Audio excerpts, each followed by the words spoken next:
안녕하세요, 여러분. 반갑습니다. 오늘은 새롭게 변경되는 전자캐드 기능사 실기 준비하기 두 번째 시간으로 풋프린트 생성 어떻게 하나요? 라는 주제를 가지고 여러분들과 함께 공유하는 시간을 갖도록 하겠습니다. PCB 아트웍을 하는 데 있어 풋프린트 생성은 PCB 설계의 꽃이라고 할 수 있을 만큼 중요합니다. 여러분들이 데이터 시트를 확인하여 풋프린트를 제작할 수 있는 능력을 키우는 것이 바로 PCB 설계 직무를 수행하는 데 있어 첫걸음이 될 것입니다. 풋프린트란 PCB에서 사용하는 심벌로 실제 부품의 외형 정보와 핀 정보를 가진 데이터를 말합니다. PCB에 흰색으로 표시된 부품의 외형 정보와 핀 정보를 보면 어느 부품을 어떤 방향으로 실장해야 하는지를 알 수가 있겠지요. 이렇듯 풋프린트는 PCB 디자이너와 PCB를 사용하는 자와의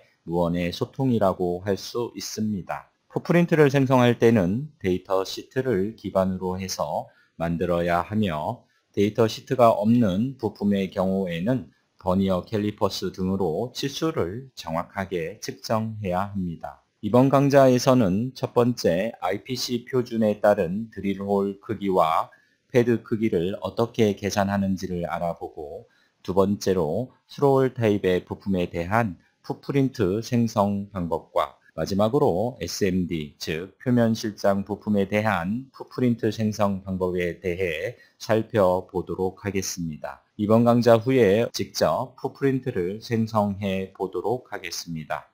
PCB 풋프린트를 생성하는 데 있어 사람마다 각기 다른 기준에 의해 제작을 합니다. 예를 들어 스로울 타입의 부품의 경우 최소 홀 사이즈를 최대 리드 지름에 0.25, 즉 10mm를 더하는 사람도 있고 0.5mm, 즉 20mm를 더해서 만드는 사람도 있습니다. 그럼 어떤 기준을 따라야 할까요? PCB 설계를 하는 데 있어 비기너에게는 상당히 혼란스러울 수밖에 없습니다. 이러한 혼란을 최소화하기 위해서 저는 이번 강의에서 IPC 표준을 기준으로 강의를 하고자 합니다.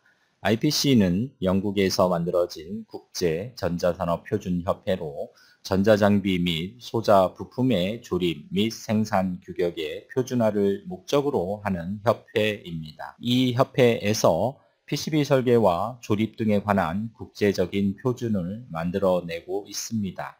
특히 우리나라에서는 군수품 또는 대기업품에서 요구하는 표준이기도 합니다. 자, 그럼 첫 번째로 스로울 타입의 부품에 대한 드릴홀 사이즈와 패드, 즉 랜드 다이어미터 사이즈를 어떻게 계산하는지부터 살펴보도록 할까요? 애뉴러 링 사이즈에 대해서 먼저 살펴볼까요, 여러분? 제가 패드를 하나를 그려 놓았는데요. 이 패드를 보시면 드릴 홀 사이즈가 있고요. 그리고 패드 사이즈가 있습니다. 패드는 우리가 랜드라고도 합니다. 랜드 사이즈 혹은 패드 사이즈라고 합니다. 그러면 애뉴러 링 사이즈라고 하는 것은 바로 이 도넛의 두께를 의미를 합니다, 여러분. 이 도넛의 두께를 의미를 하고요. 이 애뉴러 링 사이즈를 우리말로 표현을 하면 환영 링 크기라고 합니다. 환영 링 사이즈는 어떻게 계산을 할까요? 자, 이와 같이 패드 사이즈와 드릴 사이즈의 차를 2로 나눈 값이 바로 애뉴러 링 사이즈가 되겠습니다. 자, 첫 번째로 우리가 홀 사이즈와 패드 사이즈를 계산하기 위해서는 맥시멈 리드 다이어메타를 찾으셔야 됩니다. 최대 리드 단자의 굵기를 찾아주시면 되는데요. 타입이 이와 같이 세 가지 타입이 있습니다. 첫 번째 라운드 타입, 그리고 렉탱글, 그리고 스퀘어 타입의 리드 단자가 있겠지요. 자, 첫 번째로 라운드 타입의 경우 맥시멈 리드 다이어메터는 지름이 되겠지요, 여러분. 자, 원의 지름이 될 것입니다. 그리고 렉탱글 타입의 최대 리드 다이어메터는 바로 C 값이 될 것입니다. 그렇죠? 자, 삼각형의 밑변 A와 높이 B 일 경우에 대각선의 길이가 최대 리드 단자의 다이어메타가 될 것입니다. 자, 그러면 이 C는 어떻게 구하나요, 여러분? 이런 관계식이 있죠. A제곱 플러스 B제곱은 C제곱의 관계식이 있죠. 따라서 C값은 최대 maximum read diameter rectangle 타입의 read 단자에서 C값은 바로 A제곱 플러스 B제곱을 루트를 씌우면 되겠죠, 여러분. 자, 이와 같이 루트를 씌워서 계산을 하시면 되겠습니다. 그리고 마지막으로 스퀘어 타입의 리드 단자의 경우에 maximum read diameter 또한 대각선의 길이가 되겠죠. 마찬가지로 a제곱 밑변에 a제곱과 높이 b제곱을 더해서 루트를 씌우면 바로 최대 read diameter C 값을 구할 수 있습니다. 자, 이처럼 첫 번째로 최대 read 단자의 diameter를 지름을 찾고 두 번째로 이제 미니멈 홀 사이즈를 계산할 수 있습니다. 미니멈 홀 사이즈를 계산을 할 수가 있는데요. 아래 그림을 보도록 할까요? 첫 번째로 맥시멈 리드 다이어메타를 여러분들이 찾으신 후에 미니멈 홀 사이즈를 계산을 할 수 있고 미니멈 홀 사이즈를 계산한 후에 바로 패드 다이어메타까지 살펴볼 수 있지요.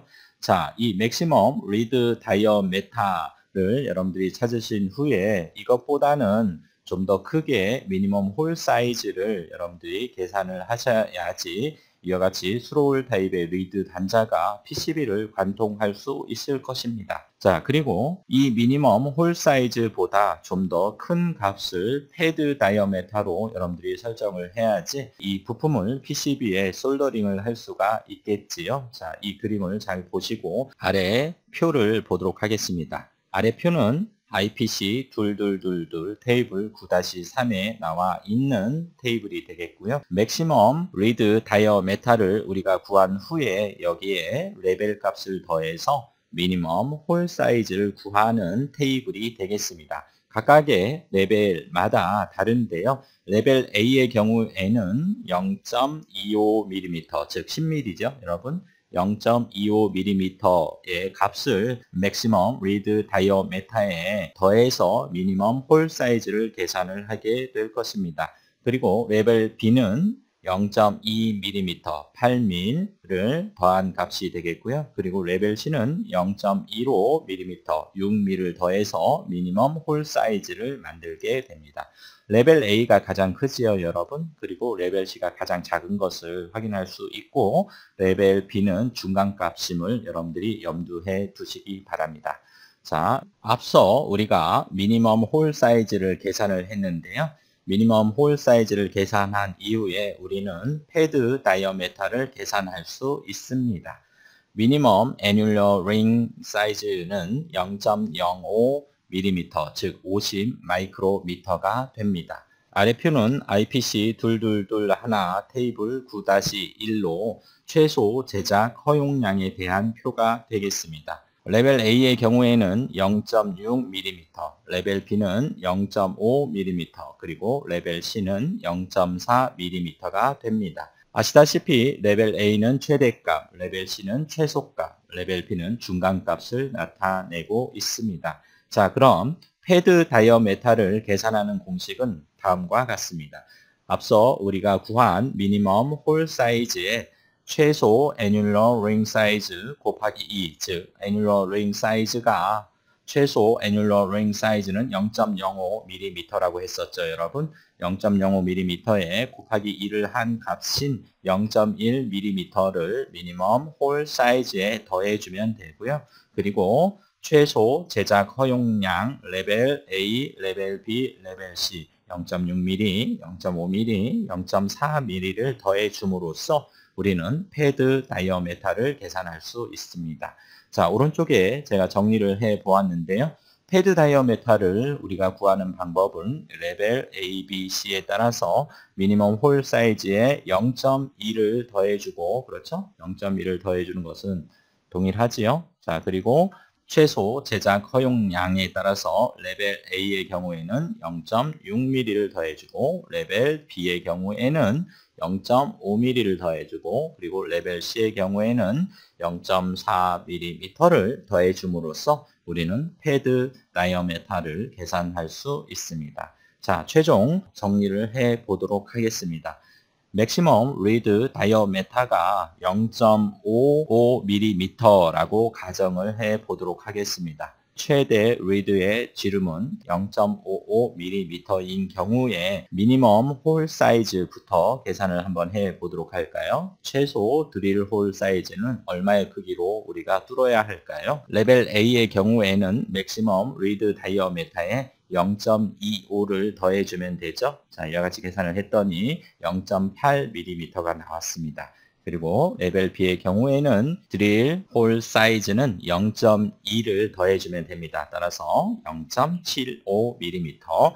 그리고 마지막으로 레벨 C는 0.15를 더해주면 됩니다. 그래서 0.7mm의 미니멈 홀 사이즈를 계산할 수 있습니다.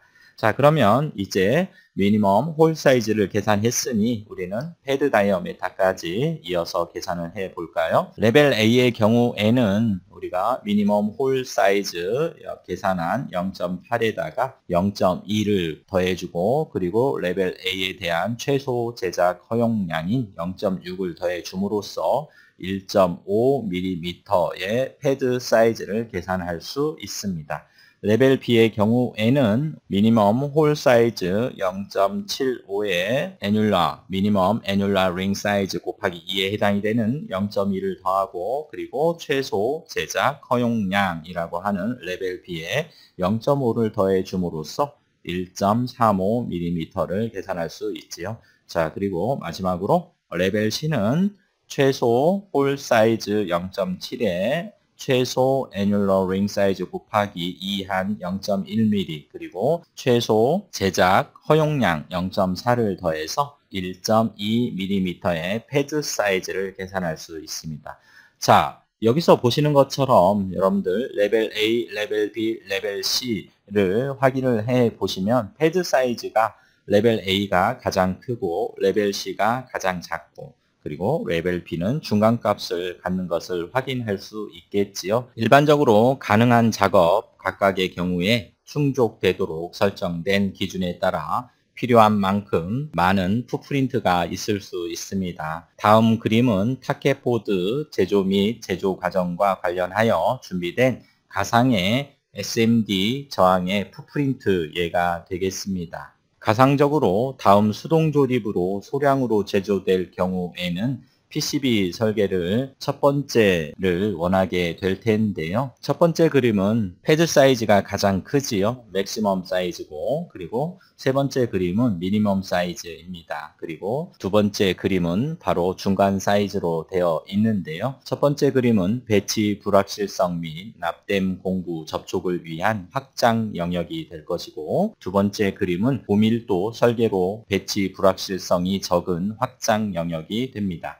세 번째 그림은 최고의 제작 가능한 밀도 설계를 위한 최적의 영역이 되겠지요. 상대적 제조 용이성의 척도 IPC 레벨 A, B, C에 대해서 다음과 같이 정리를 해 보도록 하겠습니다. 첫 번째 성능 분류, 그리고 두 번째는 생산 수준, 그리고 세 번째는 랜드 패턴 결정의 관점에서 살펴보도록 할까요? 정교함, 기능적 성능 요구사항 및 테스트 검사 빈도의 점진적인 증가를 반영하기 위해서 세 가지 일반 최종 제품 클래스를 설정합니다. 클래스 1, 클래스 2, 클래스 3가 있는데요. 클래스 1의 경우에는 일반 전자제품, 그리고 클래스 2는 전용 서비스 전자, 그리고 클래스 3은 고신뢰성 전자제품이 되겠습니다. 자, 다음 생산 수준의 경우에 이 표준은 적절한 경우 기능, 공차, 측정, 조립, 테스트의 세 가지 설계 생산 수준을 제공을 하게 됩니다. 레벨 A는 일반 설계 생산성이지요. 그리고 레벨 B는 보통 설계 생산성, 그리고 레벨 C는 높은 설계 생산성이 되겠습니다. 다음으로 랜드 패턴 결정인데요. 각 디바이스 제품군에 대해서 세 가지 랜드 패턴 형상 변형이 제공이 됩니다. 레벨 A의 경우에는 최대 랜드 돌출이 되겠지요. 그리고 레벨 C는 최소 랜드 사이즈가 되고 그리고 레벨 B는 중간 랜드 사이즈가 되겠습니다. 자, 첫 번째로 IPC 표준에 대해서 간단하게 살펴보았는데요. 이번 PCB 풋프린트를 생성하는 데 있어서 저는 매뉴얼로 배치를 하고 매뉴얼로 솔더링을 하는 맥스 최대 크기를 기준으로 해서 풋프린트를 생성을 하도록 하겠습니다. 즉, PCB 풋프린트를 만드는 데 있어서 제작자마다 다른 기준을 사용한다라고 제가 앞서 설명을 드렸는데요. 저는 미니멈 홀 사이즈의 경우에 레벨 A 기준으로 만들도록 하고요. 최대 리드 다이어메타에 얼마를 더한다고 했었죠? 0.25mm를 더해서 미니멈 홀 사이즈를 계산을 하고 그리고 헤드 다이어메타 또한 레벨 A를 기준으로 해서 생성을 할 텐데요. 헤드 다이어메타의 레벨 A의 기준은 바로 미니멈 홀 사이즈의 미니멈 애뉴얼러 사이즈 곱하기 2에 해당이 되는 0.2를 더하고 그리고 최소 제작 허용량에 해당이 되는 0.6을 더하죠. 최종적으로 0.7을 더하면 됩니다. 자, 따라서 저는 이후 강좌에서 드릴 홀 사이즈는 0.25mm를 더하고 헤드 다이어메타는 0.7mm를 더해서 생성을 하도록 하겠습니다. 자, 여러분 첫 번째 강좌 도움이 되길 바라며 수고 많이 하셨습니다. 고맙습니다.